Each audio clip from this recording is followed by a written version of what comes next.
This video is sponsored by Card Kingdom. If you click on the link in the description below, it'll take you to their store and they'll know I sent you there.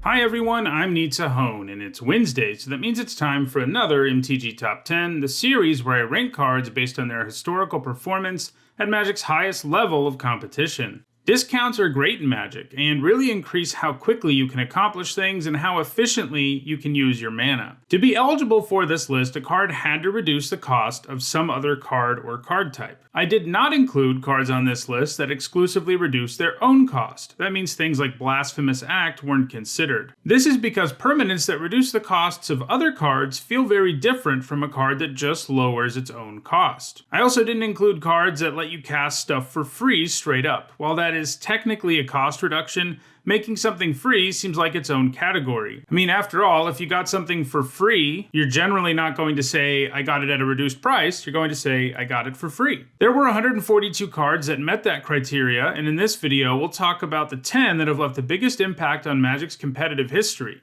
Before we get started, here's a quick reminder on how I score cards in these videos. A top 8 at a Pro Tour, Players Tour, Mythic Championship, Mythic Invitational, Legacy, or Vintage Championship is worth 2 points, and a top 8 at a Magic Fest Grand Prix is worth 1 point. Alright, let's get to the list. At number 10, it is Sapphire Medallion. There's a whole cycle of medallions in Tempest, and all of them are 2-mana artifacts that reduce the cost of spells of a certain color, and obviously, this is the blue card in that cycle. It's also the only card from that cycle to make this list. Sapphire Medallion gained all of its points in Extended, largely in combo decks where the mana discount could help the decks do their thing a lot earlier. It first showed up in 2001 Blue-Red Tricks decks, a deck completely focused on using Donate to give the opponent illusions of grandeur. Generally, you wanted to be able to do both in the same turn since you didn't want to be slowed down by paying the cumulative upkeep cost, and Sapphire Medallion made it a lot easier to do it all at once. Since you give it to your opponent, you get to keep the life that it gained you, and your opponent has to pay for the cumulative upkeep every turn, and when they can't, well, they're probably dead. After that, the medallion was quiet for a while, but then in 2004, the storm mechanic was introduced, and obviously enough, reducing the cost of all your blue spells makes it easier for you to have a high storm count. It doesn't have any points since 2005, but it was once quite the enabler for combo decks in Extended. At number 9, it is Thornscape Familiar, another cost reducer that's part of a cycle. In Planeshift, there was a cycle of familiars that were monocolored cards that offered discounts on spells of 2 other colors. Thornscape was a faction and invasion block that occupied what we would call today the Naya Shard. The familiar is green, but it gives you a discount for white and red spells.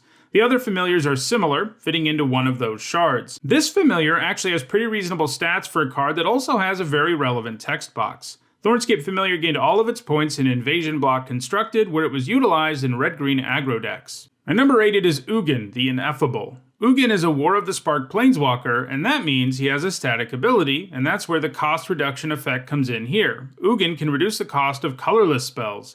He also comes with a couple of pretty powerful loyalty abilities. His +1 makes a creature to protect him, and when that creature dies, you get a card out of it, and his -3 can destroy any colored permanent.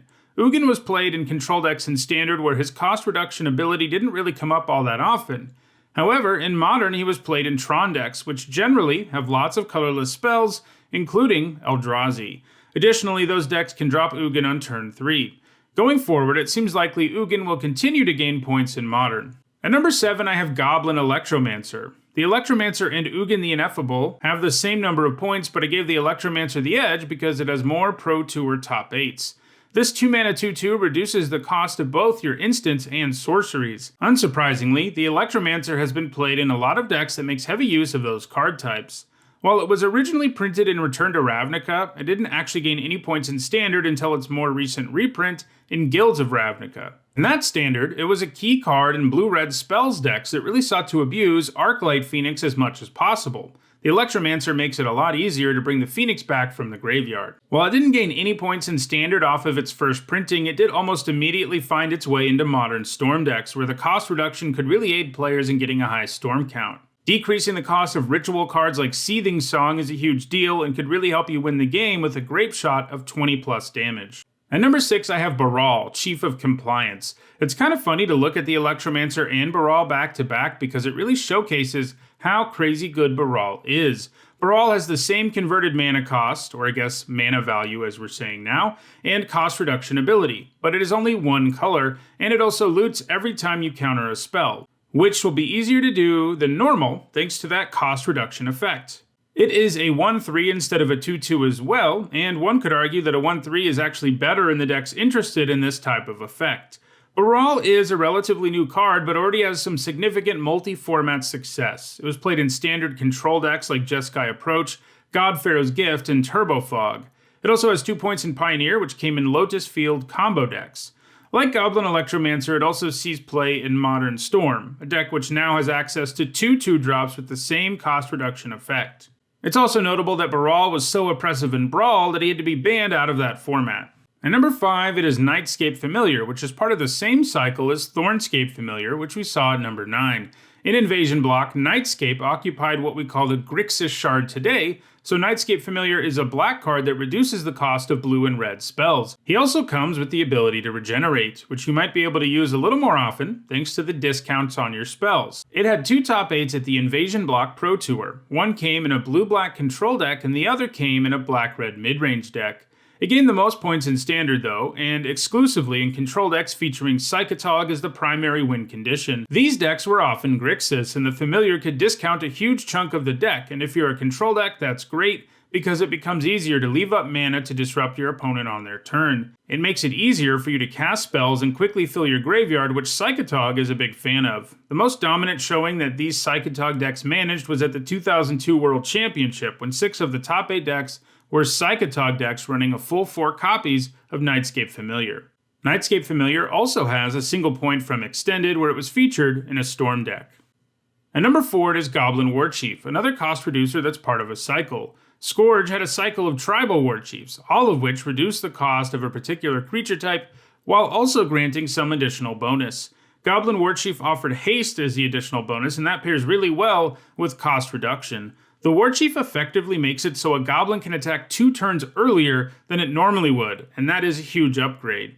Goblin Warchief has helped make goblins one of the most feared tribes in all of Magic across multiple formats. It was one of the most important cards in Goblin decks that dominated Standard and Extended in the mid-2000s. It also powered Goblin decks in Legacy. Goblin Warchief was reprinted in Dominaria, and while that printing didn't lead to any success in Standard, it does mean that the Warchief is legal in Historic, and that's yet another format where Goblin Warchief has played a big role in making Goblins one of the better decks around. Goblin Warchief's relevance in Historic is likely to continue, and that means he's probably going to continue to gain points. At number 3, it is Foundry Inspector, an artifact creature that reduces the cost of your other artifact spells.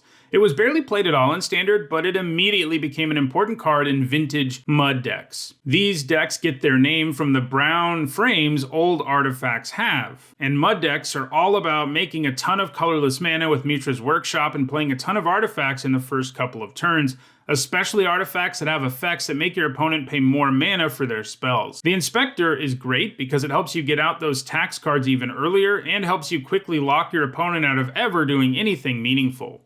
Foundry Inspector is likely to continue to gain points in Vintage, and that may allow it to challenge for the number 1 spot on this list in the future.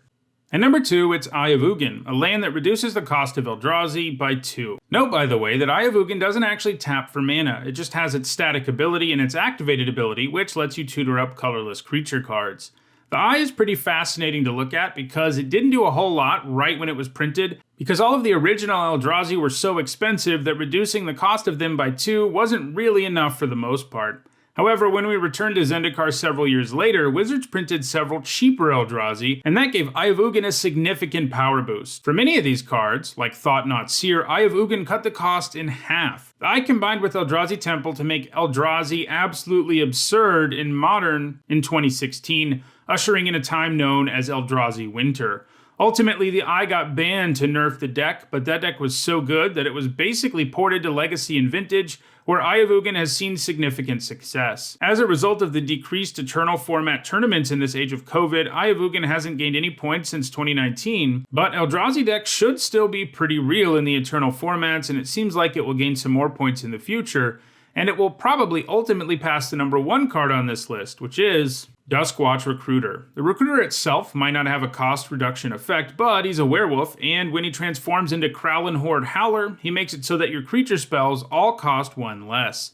The Recruiter side also has a pretty nice activated ability that lets you choose a creature card from among the top 3 cards of your library to put it into your hand. That ability is some really nice upside to have on a 2-mana 2/2, as he provides an excellent mana sink in the later part of the game and helps you find your gas. It also pairs really well with the Krowlin Horde Howler's cost reduction effect. Chances are good that you're going to have extra creatures from that ability, and using that ability instead of playing spells also makes it likely that your Duskwatch Recruiter will transform. Once he goes full-on werewolf, he can make it easier to cast all the cards that he helped you draw on his other side.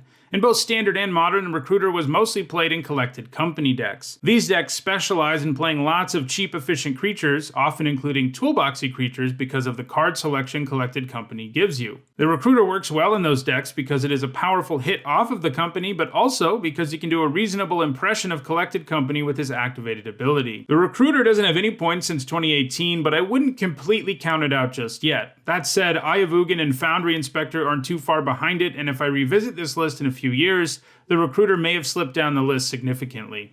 Well, that does it for this MTG Top 10. If you're interested in buying some of these reduced cost cards at, well, a reduced cost, then you should check out Card Kingdom's great prices. You can find an individual link to each of the cards in this video in the description. If you enjoyed this video, please like it and share it, as that helps increase the chances others will find it. If you want to make sure you catch future MTG Top 10s, don't forget to subscribe and turn on notifications. And if you want to catch up on the 340 plus other MTG Top 10s I've already done, you should see the playlist on your screen now. Thanks for watching.